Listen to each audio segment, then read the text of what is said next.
Це все дуже велика помилка, те, що ми зараз робимо. Але шляху назад вже немає. За день до поездки Ярик достаточно серьезно травмировал ногу. Визуально она была раза в 1,5 больше, чем здоровая. Но нас в этот момент волновало другое. З водієм ще не говорить? Ще ні. Думаю, саме час. В итоге мы заняли все пространство для багажа и все-таки выдвинулись на Полесье.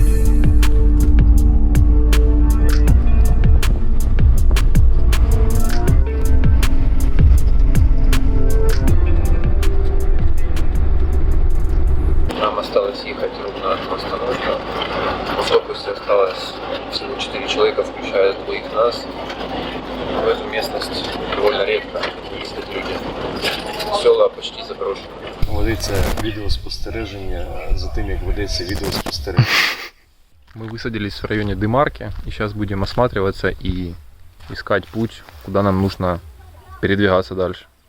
А в мене логічне питання. Ось у нас є портфелі, вони повністю забиті тим, чим нам треба. Навіть більше, ніж повністю. І плюс у нас є ще пакети, які теж з тим, що нам треба. І виходить, що у нас в портфелях немає місця для того, що нам треба. Як починає похід свій в Чорнобильську зону, а ми з бунтування ноги.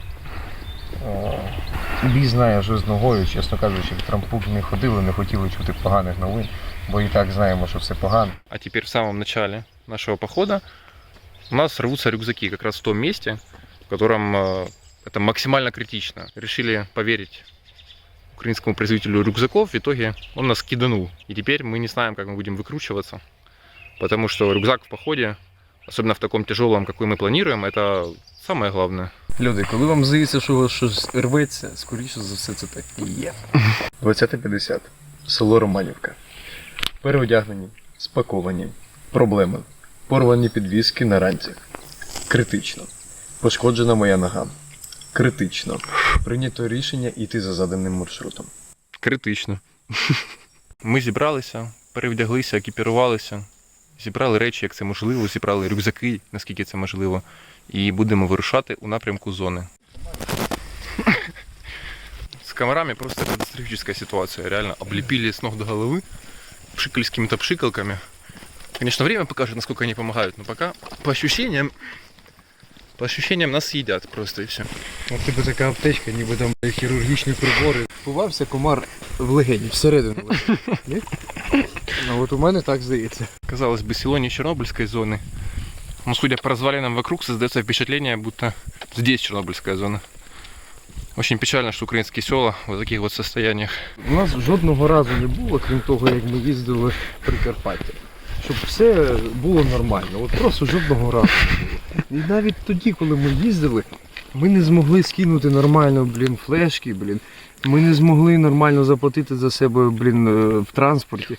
Завжди знайдеться якась деталь, але цього разу ця деталь фатальна. Именно поэтому наш канал называется Crazy Trip UA. По-настоящему бешеные, скажения пригоды. Поэтому подписывайтесь на нас за то, что мы занимаемся вот такой вот херней и показываем это вам. И ставьте лайк этому видео. Так, і ви скоро побачите, як можна з однією ногою вижити в Чорнобилі. По плану мы должны были до рассвета зайти в зону. Наш путь проходил через несколько сел, а затем сменился непролазным лесом. Ориентироваться было крайне сложно. В темноте почти нереально было увидеть ориентиры. Тропинки все время терялись из виду, и приходилось идти по GPS и спутниковой карте. Здесь мы впервые оценили наши берцы лова. Благодаря ним и благодаря нашей выдержке мы все-таки дошли до границы зоны отчуждения. Друже, як тобі в Чорнобилі? Без рюкзаків практично. І з вивихнутою ногою. Ми йдемо без нормальної мапи. Ми йдемо вночі.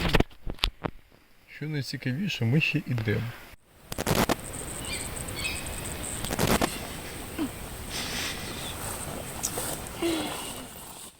Зараз броджу попід річкою Уж. Треба знайти гладке плесо річки без кущерів. А вон до саме ці кущері. Михайло залишився сидіти з нашими речами, бо вже ніяких сил немає нести ті речі. Ми зморені, понурі. На заднем фоне замечательный закат. закат в Чернобыльской зоне отчуждения. Мы ищем, как пересечь речку Уж на нашей лодке. Она почти вся заросшая, и поэтому это очень сложно. У нас болит все. Ноги просто отваливаются, спина отваливается. А этот сраный рюкзак, он развалился почти полностью, и у меня, и у Ярика. И, мы не знаем, что делать дальше.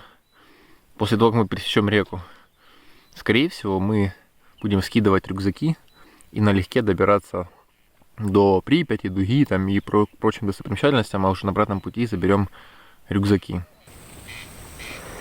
Здається, я знайшов нам переправу.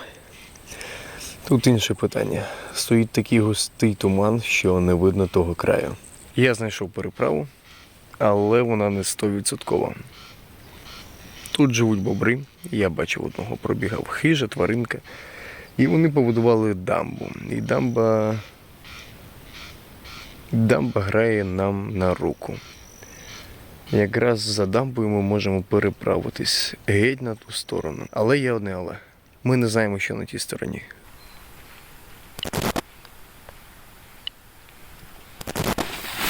Не знаю, це мене збило. Я, дивлюсь, така собі сигналка. Десь за кілометр звідси. Може трохи більше. В тій стороні собаки, якраз в ту сторону, куди нам треба. Але собаки трохи далі. Проход есть по воде?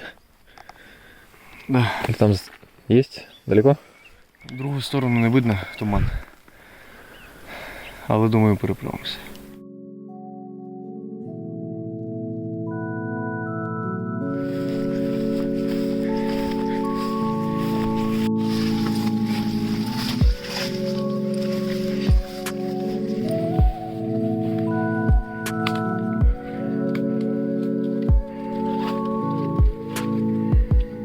Я тільки, підлікував спину, на турнік ходив, на брусі ходив, чувак. Тільки я відчув, що все більш-менш нормально, там щось поясніться трохи, але і воно проходило. Зараз це відчуття, наче мене зґвалтував хтось дуже важкий. Наприклад, я з рюкзаком. Та тебе сьогодні рюкзак мало не зґвалтував там в лісі. Якраз рюкзаки нас і зґвалтували. Відірвалося все, що можна. Просто більше нічого рватися, я не знаю. До речі, є радісні новини. Я заміряв радіаційний фон, все добре. Це останнє, що мене хвилює зараз. Померти від радіації, я думаю, швидше і спокійніше, ніж від цього рюкзака.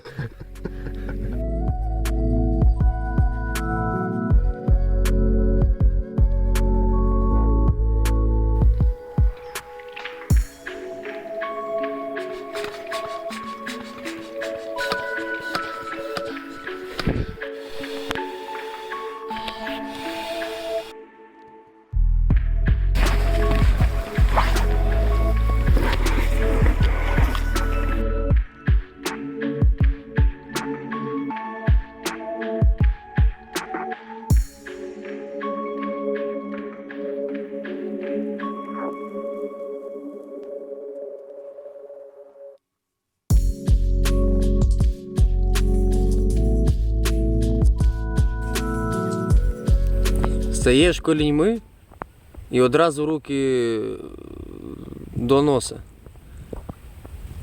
Не до свого носа, до лодки. З сумом на серці повідомляємо вам, що наш план переправитись лодкою Вдався наполовину. наполовину, рівно наполовину, тому що нам треба туди. Ми зараз на острові і ми прийшли звідти. Проблема в чому? В тому, що там очеретиння. І там до біса глибоко. Єдине, що нам залишається, роздягатися до трусів. Бажано труси не знімати, бо наловимо багато риби. Побачимось на тій стороні, сподіваюся.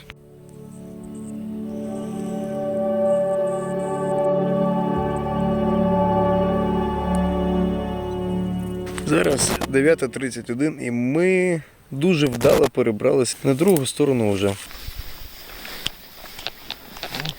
Мы не спали более суток, поэтому единственное, чем мы сейчас хотим, это найти нормальное место, чтобы, так сказать, переночевать ночь, которую мы прошли пешком.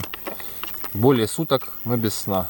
Через реку переправились, сейчас зайдем в село Замошное, попробуем найти место для ночевки.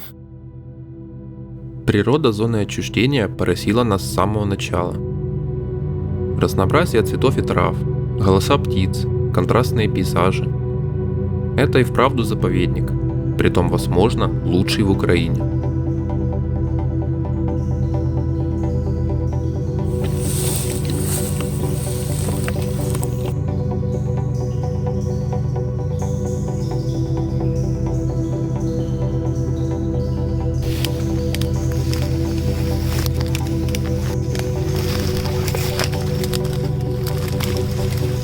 Мы начали самый сложный поход в своей жизни.